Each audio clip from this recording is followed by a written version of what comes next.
যে কোনো সরকারি কাজে দরকার পড়ে আধার কার্ডের। ব্যাংকের লেনদেন থেকে শুরু করে স্কুল কলেজ কিংবা দরকারি কাজে আধার কার্ড লাগেই। আধার কার্ডে থাকে বায়োমেট্রিক এবং ডেমোগ্রাফিক সমস্ত তথ্য। আধার কার্ডে তাই জন্য তথ্য আপডেট করাও দরকার।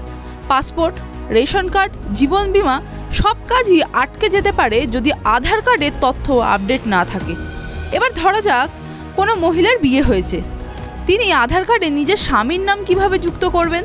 আধার কার্ডে যদি আপনার স্বামীর নাম যোগ করতে চান তাহলে ম্যারেজ সার্টিফিকেট থাকা বাধ্যতামূলক। পাশাপাশি নিজের ও স্বামীর আধার কার্ডও লাগবে। ভেরিফিকেশনের জন্য অন্য ডকুমেন্ট বা নথিও দরকার হতে পারে। এক্ষেত্রে আপনার আধার কার্ডের সঙ্গে মোবাইল নম্বর লিঙ্ক থাকা বাধ্যতামূলক। কিভাবে আধার কার্ডে নিজের স্বামীর নাম যুক্ত করবেন? এর জন্য প্রথমেই আধারের নিয়ামক সংস্থা UIDAI এর অফিসিয়াল ওয়েবসাইট uidai.gov.in এ ক্লিক করতে হবে।